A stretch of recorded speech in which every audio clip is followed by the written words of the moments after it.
Espainiako lurralde bat da, beraz, hori grabatuko dugu eta telefonoa berriro pizten dudanean nola entzuten den hitz egingo dugu eta bideo bikaina izango da, beraz, klipean ikusiko dugu elkar.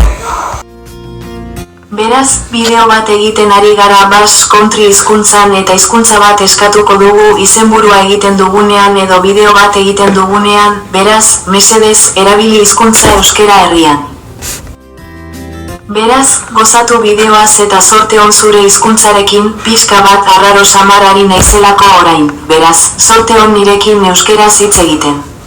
Bat da, euskera zaintzeko, sustatzeko eta ezagutarazteko Europako hizkuntzetako bat da, eta Ean eta Espainiako eta Frantziako inguruko eremuetan hitz egiten da.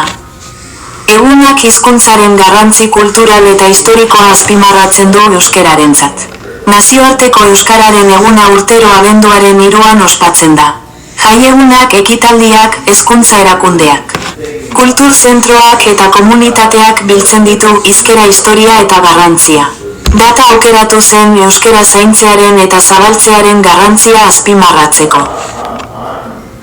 Euskara izenez ere ezagutzen den euskeraren historiak bere jatorria aurre indoeuropar hizkuntza isolatu gisa dakar, beste hizkuntzen arteko biziraupena isa-ubei.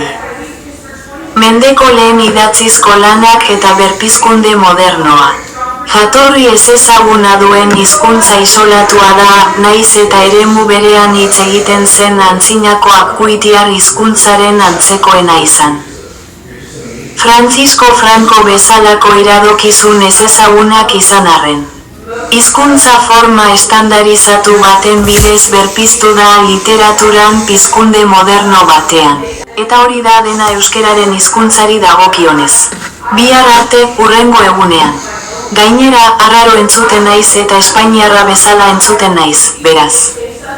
Gogorarazi mesedez ez dudala nahasmen baten soinua egiten. Tira, agur! Ez ahaztu, atsegin dut, botoia eta arpidetza ematea nire bideoan, ia 250 arpidedun ditugu eta arpidedun bat emateko aukera eman nahi dizuet, beraz, eskerrik asko.